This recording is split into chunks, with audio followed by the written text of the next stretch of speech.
This is the MBA Wire with Mateo Chang, episode 9. Do you have any false teeth? Well, chances are 50% of them have some form of radioactivity. Because you're radioactive, all right, never mind. Inspirational MBA talk with successful alumni to motivate you during your application run. We go behind the scenes of every story, talk business, and show you why it's worthwhile to never give up on your MBA dream. And now, here's your host with the most, Mateo Chang. What's up, citizens of The Wire? Welcome back to yet another episode of the MBA Wire. Today, I am very excited and very thankful for our guest, Eduardo Poterio. Eduardo is a superintendent or GM of international units of Itaú Unibanco Finance, and he graduated from Duke 2004. He also, and very interesting for all you listeners, he used to be the president of Duke alumni in Brazil. So that's an interesting story that we're going to be talking about, as well as Eduardo's entire MBA journey and application process, because back in 2004, the scenario was very different from what it is today. Eduardo, first of all, I want to thank you so much for being a part of this podcast and welcome to the MBA Wire. I've given our listeners a brief introduction about you, but why don't you go ahead and add a personal touch to it and give us some details about you. Hi, Mateo. Well, it's very nice to talk to you, and thank you for the opportunity to talk to other MBA applicants. It's a pleasure to be part of this. As you mentioned, I work for Itaú, and today I'm in charge of coordinating our international units finance teams, and also making the consolidation of our accounting and managerial figures here in Brazil, as well as any other finance topic involving our international units. I'm in Itaú for 16 years now, and 16 years, huh? Yeah, it's really not usual today in the market, but yes, basically I joined in the credit area, and then I worked a few years there, and then I switched to products area a few years more, and then I was sponsored for my MBA. And when I came back in finance, but very quickly I was offered a opportunity in operations, and I've been in operations for a while, and then I'm back in finance, I believe, for 7 years now. So pretty much that's my history in Itaú, although it's 16 years within the same company. It's not really the same company because I was in Unibanco, so now it's actually two companies, Unibanco and Itaú Unibanco. After their merger, right? After the merger. But although I've been these 16 years, let's say, working for the same employer, I've been doing different things inside the company. So it's been like a new job. Yeah, a new job every other opportunity. So nice. It's been a lot of fun. I actually have a curiosity because I didn't know that, that you had spent 16 years, and I'd like to know what's the difference between like the professionals who are joining Itaú today with, say, 10 years ago? Like, are they, as far as preparation? Because I know like an MBA is becoming almost a requirement in many, many sectors and industries. How is that like for the banking scenario? Well, Itaú prioritize the training doors, let's put it this way. So we have the co-op student joining the group, and then we have the trainee program. Of course, we sometimes hire people on the open market as well, and we have also the MBA program in which we sponsor people to the MBAs, but we also hire students graduating from top MBA schools to more senior positions. Wow, nice. And I also had the opportunity to be a recruiter for Itaú. I've been recruiting already at Duke, back at Duke University, and also at Wharton. So so when you got into Unibanco, you were recruited, and now you're a recruiter, right? So you have you've been on both sides of the wall.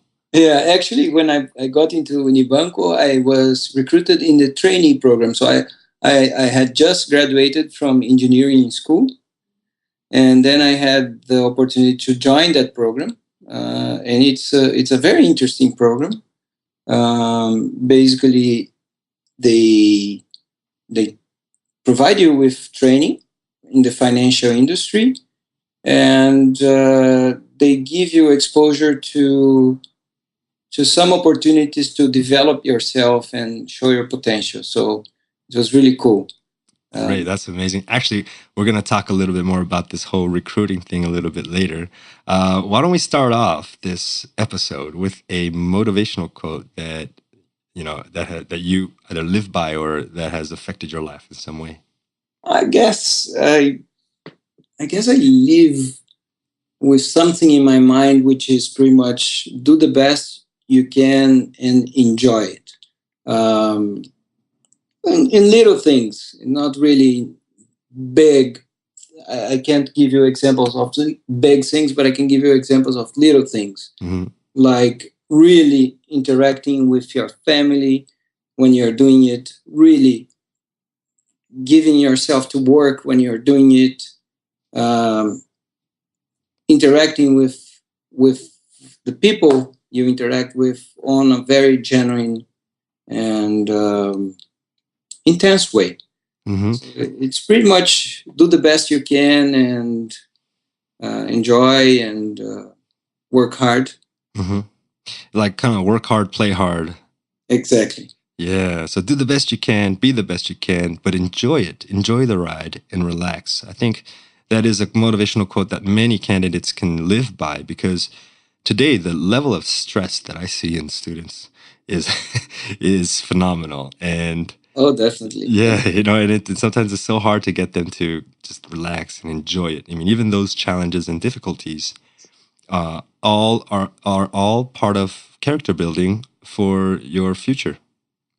Oh, definitely. I totally agree with you, and it's something that we learn, and it's part of the learning experience, I guess, of the MBA. It will get worse before it get better. So, so yes, when I was applying, there was a lot of pressure. I was putting myself on a lot of pressure because I was approved for the sponsorship program in the company. At that time, the company had 36,000 employees. Wow. I guess there were 100 employees who wanted to be sponsored for the MBA program. And in the selection process, they selected 4. I was one of the 4. Congratulations. Yeah, thank you. But my point is, look, I was already approved in the sponsorship program, but I was not approved in the school. So I was putting myself on a lot of pressure. And it's very difficult. And I guess there are a lot of people out there applying, not in the same exactly situation, but putting themselves into a lot of pressure to do things right and get approved in a top school. So it's tough. It's tough. Try to enjoy the journey, right? Yeah. And it's part of the learning curve, actually. You learn how to deal with this pressure and use it on a positive momentum to deliver what you need to deliver. That's true. And, the thing is, a lot of our listeners are candidates who are either starting their application processes or in the middle of it. And, I think it's going to be great for them to relate to your story as well, because, they hit walls and challenges, both emotionally, psychologically. And I'm sure that you've hit your challenges during the time before your MBA program. We're kind of getting into this talk. So why don't we just continue? Explain to me what your application process was like and what was the hardest part of it? Well, I think the best to do, well, actually what I what I did when I was applying was I was very committed to my schedule. So I set up schedules. So I would study about the schools, I would do my applications, and I would study for the tests. So I pretty much created a very organized schedule. And I'm talking here about, hours. So I would start at a specific hour in the night and I would stop at a specific hour in the night. And then Mondays I would do something, Tuesday another thing, so on and so forth. In the weekends, of course, I dedicated more hours. But what I think was very helpful in my process was that I kept the discipline. So I established my goal and I kept the discipline during that year to do the things, and that helped. Okay, so you took the entire process, you broke it up into different hours of the day, but you kept the rhythm. Then you kept every day you worked a little bit on it. Is that it? Exactly. Wow, and that's helped you so much in that process. Oh yeah, because by doing it on an organized fashion, uh, I could pretty much keep my work schedule, organized as well, and it was not easy because I had to work a lot. So by having the discipline, I was able to move on. Of course, I mean, if we are thinking about establishing some hours for something, you have to subtract these hours from somewhere. And pretty much in my case, I subtracted it from happy hours and stuff like that. Pretty much. Yeah, I think that's one of the biggest difficulties of candidates today, is subtracting hours from the happy hours. Yeah, but we have to focus on what we want, right? True. That is true. There is a certain amount of sacrifice needed in order to pursue an MBA program. And especially, I mean, back in 2004, now we had talked about this a little bit before we started our interview, but, the internet was not what it is today back in 2004. So what was your application process like back then? Oh, yeah, not at all. Internet was not at all like it is today. I was actually preparing myself in 2001 because I applied in 2001. So a lot of things were in paper, not really that much information about the schools on the web. So I relied on actually meeting alumni from the different schools. So I've pretty much had the opportunity to find a person that could point me out to different alumni from the different schools I wanted to apply. And I actually had conversations with them. I went out for lunch, I called them so I could gather the most information about the schools I could. And Business Week books as well I used. And pretty much it was paper. I spent a lot of money in FedEx sending paper to US. Well, I can imagine how much that cost even back then. And that's true. You're right. I mentioned 2004 earlier, but 2004 is the year that Eduardo graduated.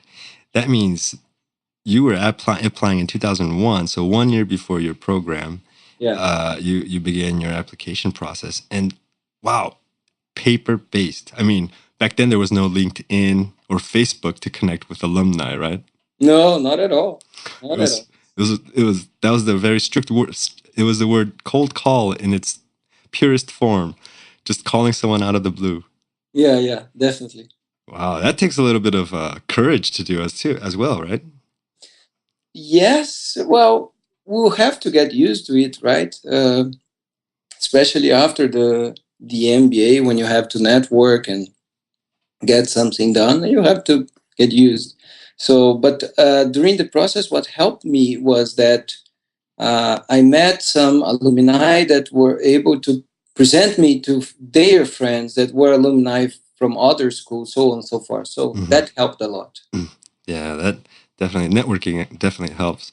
But, just just the little bit I've listened to, some of the difficulties you had to face back in 2001, I'm getting a feeling that the candidates today have it easy. They're complaining with on a full stomach. It's like they have internet base, they have Facebook, they have LinkedIn, they have now, free English courses online. You have GMAT prep, TOEFL prep online. They have all these tools. Yeah, but on the other hand, candidates are better prepared as well. So that's true. That's true. It gets. They have to work harder. All right. Sorry about that, guys. Keep going. It must be tough for you guys. What was the hardest part of the process for you, and how'd you deal with it? I guess preparing for the interview. I think I was very nervous that I was going to perform in the interview at the level I would like to. And I thought that English was going to be a great barrier to deal with, a very big one. And but also, I really didn't know how was going to go on the interview. How was it going to go? So you didn't know what to expect. Yeah, I think that was the hardest part in my application. But fortunately, I was able to meet some people that were good in preparing others to interview. So I had some mock interviews to prepare myself, and that helped a lot. That helped really a lot. Yes, that's actually what I do today at a consulting office in Sao Paulo. I provide interview coaching, so I prepare students for this interview, and which is also why I'm really very passionate about interviewing other people. Just listening to people's stories. It's very enlightening. Yeah, and I tell you what, the interview was that difficult for me. And actually, I decided to become an interviewer. Oh, so, you were an interviewer for Duke then? Now I'm not anymore because, it's 10 years already that I graduated. But when I was there, I was an admissions volunteer. In the first year, we do everything. And then when they select a few of us to become interviewers in the second year, so I was, when I was a second year there, I was an interviewer. And when I came back, actually, when I traveled around the world, I used to interview for them as well, and back here in Brazil as well. So, so now that I've been doing like interviews for, I don't know, maybe 8 or 9 years, I've done quite a lot of interviews, I guess. That's true. More than 100 for sure. Yes, that's true. Now, as a former interviewer, now let me ask you this: what is one key piece of advice you would tell our candidates as far as the interview? Be yourself, definitely. We can tell when a candidate is pretending, and whenever I face that, I just push. I push on the interview because I really want to see the candidate as he or she is. So prepare yourself and be yourself. That's really important because definitely you want to be selected by a school that matches you. Yes. It's going to be a very tough 2 years, and you want to be in a school in which you fit in. If you pretend to be somebody else, you will probably or possibly end up in a school that doesn't fit you. And that will be painful. So if you thought the application was painful, then those next 2 years will be even worse. Oh, yeah. Yeah.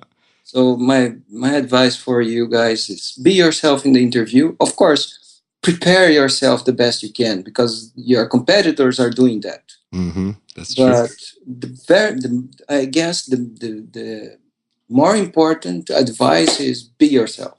Be yourself. Be yourself. Yeah. I always stress the importance of honesty, because, you're being interviewed by people who are experienced, who have also gone through the interview process. So they know what you're going through, at that moment, and they can see right through you, and Exactly. That's very true. Thank you so much for that advice.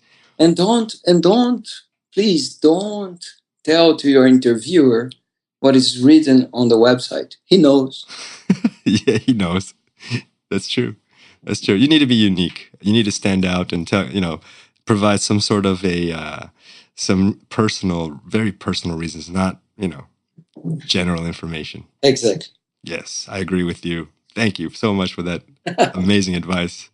Now, how did you know that Duke was the right choice for you? We talked about fit just now. What is it about Duke that you felt was your perfect fit? I applied to a few schools, actually, because since I was in the sponsorship program, the bank only pays for 10 schools, and that's it. You've got to get into one of those. Mm-hmm. So out of those, I selected the ones that I thought at the time would be a good fit for me based on the conversations I had with alumni. And then when I got approved and I had to actually choose, I really, had more conversations with alumni and with current students. So I asked the schools to put me in touch with current students that were there at that time. Mm-hmm. And I pretty much had long conversations on the phone with them. And in the end, it was really gut feeling. I felt it was going to be that school that matched me. And then I decided for it. You went with your gut feeling. Yeah. Yeah. No, wait. You just mentioned that you spent long conversations on the phone. This is international phone calls, right? Yeah. Unfortunately, at that time we didn't have Skype. Okay. So you spent a lot of money on FedEx and on the telephone bills. Yeah, I had to call them. Yeah. Wow, that's tough. So now, I think you said a key thing there. You requested the schools to provide you with contact information. And that's something that I think that is one of the many ways that candidates can try to find, I get candidates who say, I don't know anybody from the school that I want to apply to, and they don't realize, even today with so many resources online, all you have to do is ask. Exactly. And so many people will help you if you simply ask, if you just step out of your comfort zone and approach someone. And, which is kind of like what I'm doing with, all of my interviewees and you, Eduardo. We got in touch with through a network, but, I still have to ask, hey, would you like to be interviewed? And it's not easy for maybe people who are shy, but you must find ways to discover what your fit is with the school. Were you able to visit Duke? Unfortunately, I wasn't able to visit any school before actually making the decision and going. Mm-hmm. Because I was working really hard in a project that time. So I relied on the conversations I had with alumni here in Brazil and with the people that were studying in the schools that the schools provided me with the contact. Yes. And of course, everything that I had read on the Business Week guide and on the newspaper. So in the end, it was feeling. I felt that would be a perfect match for me, and I took the decision. And after you've made that decision, do you regret it at all? Oh, not at all. Not at all. No, of course not. That's great. And also, it's amazing how engaged you are with the alumni community in the sense that, you were an interviewer, you were president of the Duke alumni in Brazil. That's the really amazing thing. So many students, when they leave their MBAs, they try to give back to the schools. And the thing is, students have accepted so much, have received so much from this experience that they willingly go and help. I think you touched a point here that is very important, giving back. Mm-hmm. Actually, it's pretty much it. I've been through such amazing experience in these 2 years. Thanks for the school. And I really feel I have pleasure giving it back to the school. There are many ways to do it. For instance, people who live in US can pretty much donate back to the school the money they were going to pay to the government in taxes. And usually in US, when you do it, the company they work for donate the same amount. So you see, so it's not only your money that you're giving back to the school, but also your employer's money. Wow, yes. But here in Brazil, we can't do it. Mm-hmm. So the way I found in order to give back to school is give back my time. So I became the alumni president, and I helped the school organizing info sessions here. Whenever the dean comes to Brazil, I organize a reception. I network for them, key contacts, so they can make um um alliances for the school here in Brazil.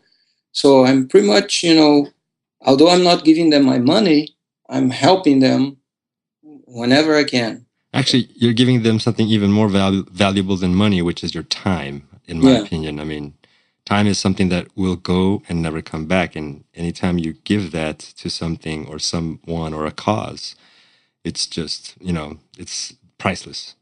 Yeah, I agree. And just going back to the beginning of our interview, it's doing the best you can. I mean, how can I help them the best I can? And that's it.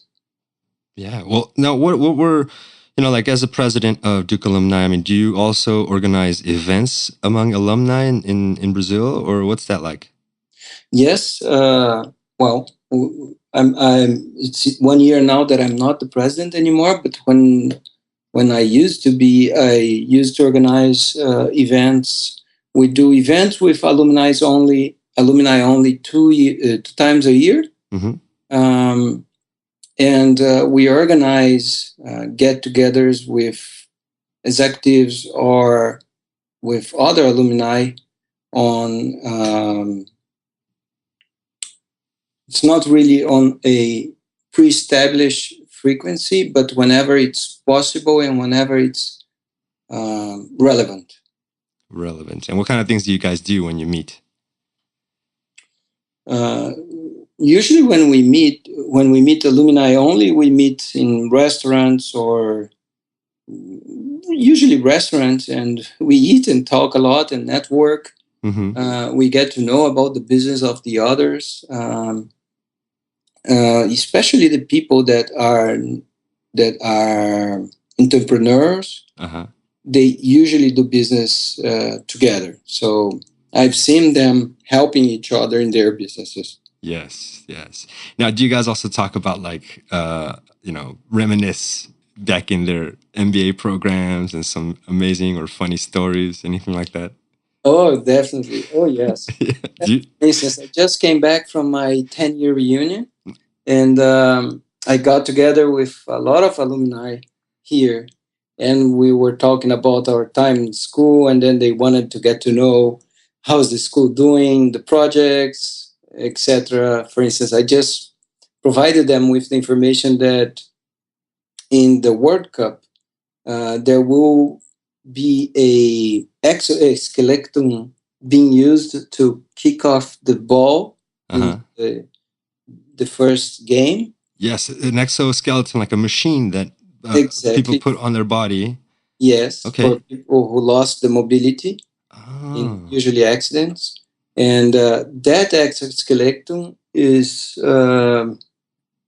a researcher from Duke that is working here in Brazil. He's a Brazilian and he has a laboratory here in Brazil. Amazing. So that technology is from a Duke alumni.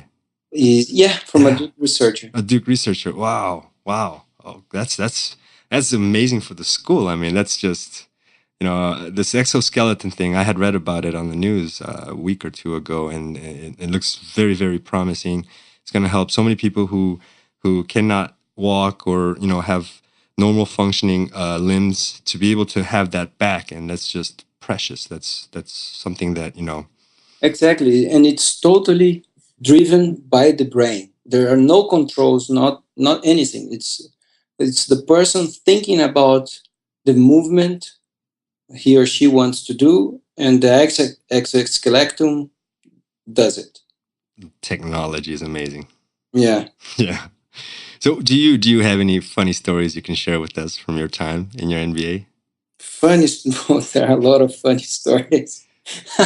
Okay, There are but so without many. compromising anybody. We Yeah, don't want to embarrass anybody, I so can share here. okay, we'll leave that for we'll keep that in the alumni network and just so that we don't embarrass anyone online, on online. So, but what should students expect when they arrive for their programs? Then, when they get accepted and they show up at Duke, what should they expect? I mean, what advice can you give them for that?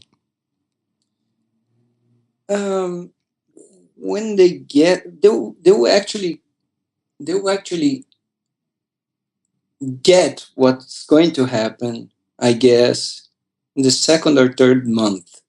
The first months they are kind of lost, trying to organize themselves and organize their house and everything, and trying to keep up with the school. But in the second or third month, they finally realize that it's going to be tough. It's going to be very difficult. They will have to study a lot, work hard.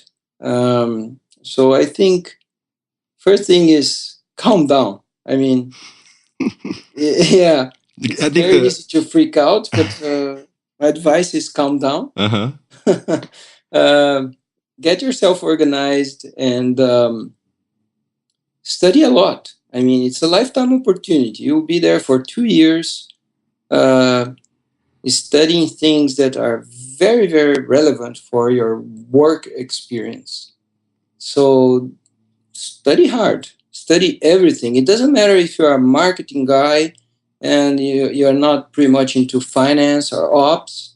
My advice is study it all the best you can, because it's, you know, in the future, it will make a difference for you.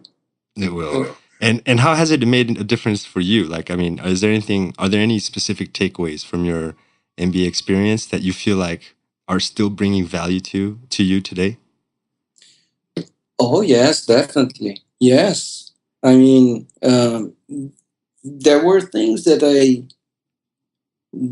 I was, when I was there, I was quite sure that I was, for instance, I was quite sure I was going back to marketing because I was doing product managing in Unibanco at that time, and I was quite sure that I was going back to marketing.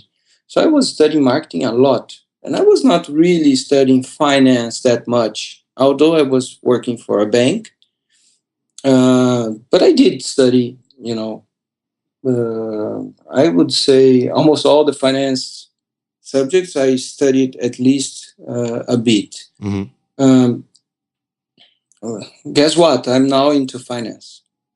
And valuation for me today is very important, and I'm thanks God. I When I was there, I said, you know what? I'll take this valuation class because I think it may be important in the future.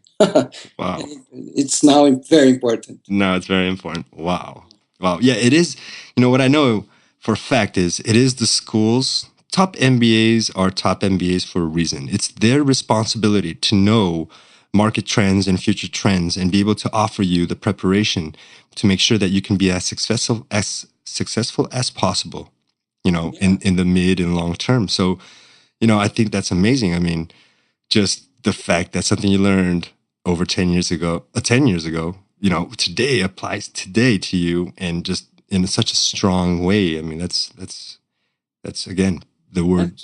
Today I was analyzing a deal in my job, and we pretty much, I said, you know what? Let's go back to the basics. Let's just take I don't want to see the details of the numbers. Just point me out basic things here about this valuation. And then we were like, doing a sanity check. And in the end, with uh, very few information, we were able to take a conclusion. Mm-hmm. Because when we began this study today, we were so deep into the details of the numbers that we couldn't draw a decision. And we said, no, no, no, just take a step back. Let's look this on the big picture first. Yeah. After looking at the big picture, let's drill down. And that's what we did. Yeah, I like how you said, let's go back to the basics. Just let's take a step back and look at this in a general way, and then we'll go from there. And that's very important to redirect the look, the way you're observing it, the angle, so that you can have a better assessment or better analysis of a situation. Yeah, and I would like to go back to your initial question on this trend, which was when you get there, what to expect? I would say, look, you will study a lot and you will study different subjects. But for instance, if you are into finance, when you finish your MBA, you are very solid in finance concepts at the point in which getting your CFA or CPA is not that, far away from where you are. So my advice to you is keep that in mind. And maybe it's a good idea if you are into finance, when you are about to finish your MBA, just take your CPA or CFA, because those titles will help you a lot in the future. And the marginal effort to get it's right after the MBA is not that much. Wow, that is fantastic actionable advice. I mean, just do it right there, right after. It's not that hard, right? Exactly. I mean, especially because you leave the MBA just so fully prepared. I mean, that is amazing advice. So all you finance students out there, you heard it right here from Eduardo. Take his word for it. He's right now, just impacting the market with valuations, and he knows what he's talking about. Yeah. Now, tell us a little bit more about Duke. I mean, before we get into this, I have to make a confession, and which is I'm actually a UNC fan. Yeah, I know. There's a huge rivalry between UNC and Duke. I didn't say this in the beginning of the interview, but I could change my mind during this interview. yeah. It's a huge rivalry. But the thing is this: I have a good friend who lives in Chapel Hill, and UNC has always been a school that I've loved because my idol went there, which is Michael Jordan. And that's basically the main reason. But what I do know is this. Both schools are amazing. Both schools have beautiful campuses. UNC is in Chapel Hill, but Duke is in Durham. And one of the biggest upsides or advantages of people who go to Duke is that the cost of living there is not as bad as if you went to, Chicago or New York. Sorry, guys. But, you go to other big cities. Durham has a very, very nice cost of living. I mean, those are the cities where I want to retire, Eduardo. I mean, I want to be able to make enough money to go to Chapel Hill or go to Durham and just live there. Can you tell us more about this Duke life? The Duke on the Fuqua. Did I pronounce that right? The Fuqua? Fuqua. Yes. Could you give us some more examples of this? Sure, definitely. The quality of life there is amazing. I mean, almost every day you will have a blue sky. It's very rare that you will have, clouds in the sky. Yes. Temperatures are warm. So almost the entire year you have, 20 something degrees Celsius and up. For a very, short period of time, you will have winter. But the winter there is, when it gets to zero, that's not really very often. Of course, in the night it does, but, and you have a few days with negative temperatures, with under 32.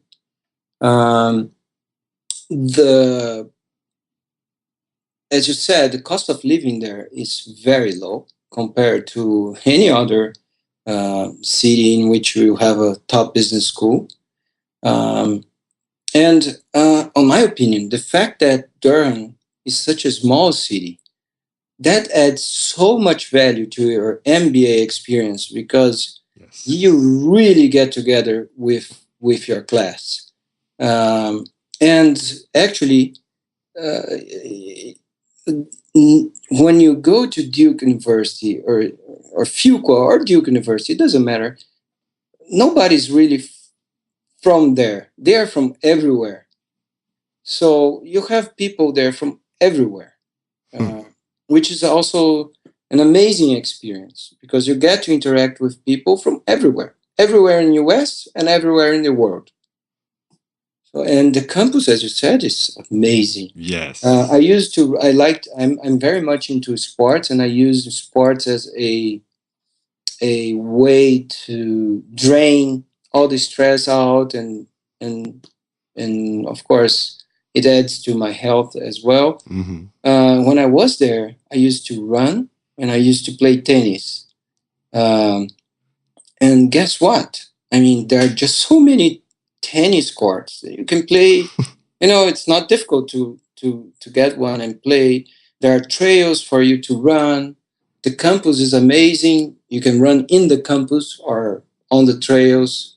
It's perfect. It's really high quality of life.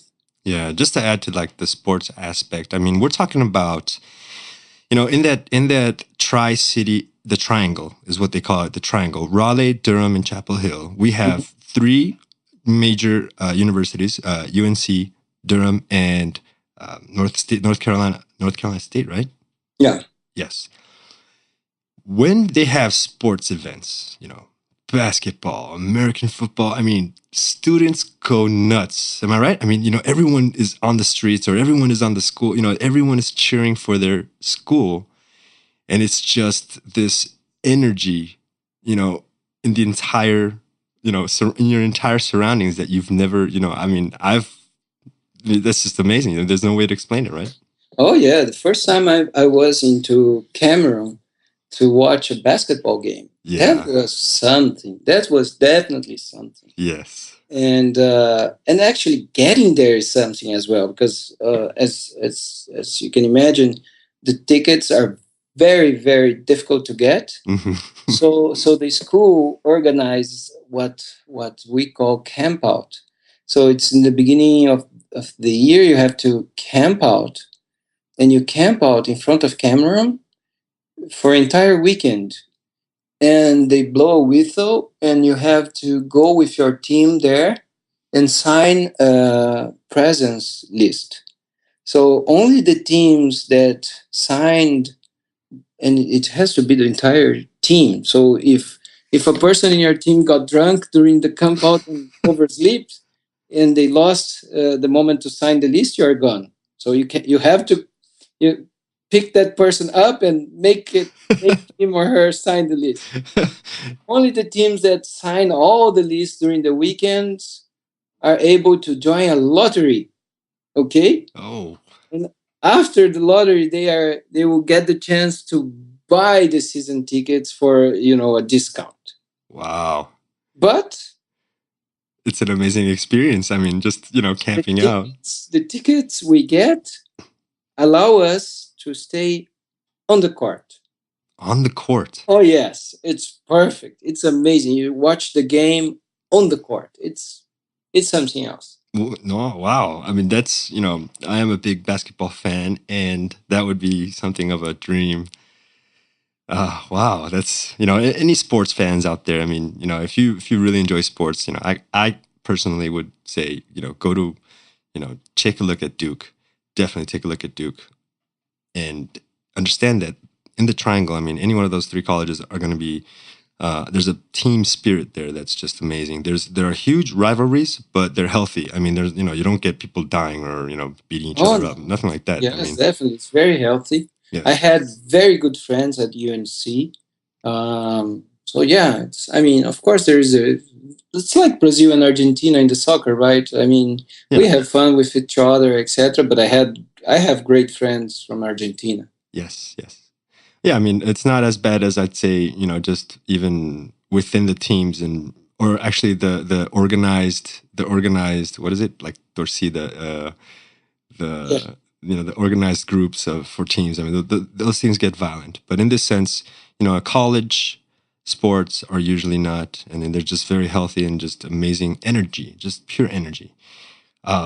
thank you for all of that information. I mean, that's great. That whole camp out thing sounds so exciting. But let's take a look at some challenges like during your program. When you got there. I mean, okay, so there's all these things you can enjoy, but what are the difficult parts of an MBA? I graduated engineering school here in Brazil, so I can say that engineering school is very tough. It was very difficult to get through it. I wouldn't say that it was very difficult to get through the MBA on a technical standpoint as it was on the engineering school. The problem with the MBA is the workload. It's just so much. It's amazing. I couldn't imagine that there was going to be that much workload during the 2 years in the MBA. So for me, the most challenging was going through it. And I guess the school does it as a way to prepare you. So pretty much you have to learn how to deal with it and learn how to do it. Mm-hmm. It's really difficult. If you don't organize yourself, you can pretty much freak out because it's too much. It's too much. Yeah. I remember some nights in which I studied almost the entire night for weeks, and my wife would pretty much push me out of the bed in the morning to go to the class because I couldn't wake up alone. Wow. So you went with your wife to Duke? Yes, actually, when we were there in the first year, she was actually studying to apply for a Master in Management program. Oh. And when we were in the second year, she was taking her Master in Management. Nice. That worked out great then. Yeah, it worked out really great. And especially because the program she got into was 1 year only. Mm-hmm. So when we graduated together. Oh, that's great. What a life experience together. Yeah. Yeah, no, that's amazing. Now, I have a quirky question. This is one of my favorite questions too, because it kind of reveals a lot about, not only yourself, but just also your journey. If you had a time machine, Eduardo, and you could go back like to either when you were applying or even during your MBA, what would you have said to yourself or what would you have done differently? I would have taken more finance classes and taken the CFA and CPA titles. See, look at that. It's funny because, a lot of times, I mean, the advice that you gave, sometimes it reflects on the desires that we have. Let me reiterate that for me, I push students to go do their MBAs mainly because I really never got the chance to do mine. It's like, when you... Here we go. Yeah, here we go. See, I that's something that I lack. And it's just like, guys, this is going to be amazing. I know it. I've heard it. I wish I've done it. But this is something like I want to wish onto, all of my students. This is going to be the best experience you're going to have in your life. And it's funny because now that you said that was just like, hey, that's kind of like in my situation with this whole MBA admissions consulting thing. That's it. Yeah, nice. Well, Eduardo, we at the MBA Wire, we would want to thank you so much for making your time available to us. We know how much time is precious, and we appreciate your insights and your advices. Now, you can take this final moment to just go ahead and give a shout out to anyone you'd like, any of your alumni, brothers, or your school, or your wife. And also, if you could just let our listeners know how they can reach you. Sure. Well, thank you again very much for giving me the opportunity to talk to you and to the people who are applying. My final advice will be you have no idea what is going to be your 2 years during your MBA. It's going to be very intense. It's going to be, from a student point of view, very intense. It's going to be on a evolutionary point of view, on your maturity, very intense. You're going to enjoy your classmates a lot as well. You're going to play hard as well. Probably the only thing you won't do that much in your MBA is sleeping. So my advice is, well, look, take it easy, enjoy the journey, do the best you can. It's going to be 2 amazing years ahead of you that you're, of course, remember for a long time and miss in a certain way. So get yourself prepared, do the best you can, enjoy it, and have fun. Yes, the most important thing is to have fun, enjoy it. Thank you so much, Eduardo. Thank you so much for being here with us. Well, citizens of the Wire, there you have it, straight from a Duke alumnus. Stop by the website. Send me your feedback and questions at www.thembawire.com. This is Poterio Chang signing off. Thanks for listening and see you on the next episode of the MBA Wire. Thanks for tuning into the MBA Wire. Would you like to know more? Visit us online at thembawire.com today and leave your questions and feedback. While you're there, sign up for an exclusive free audio series to help you strengthen your MBA interview. Thanks for listening, and we'll see you next time on the MBA Wire.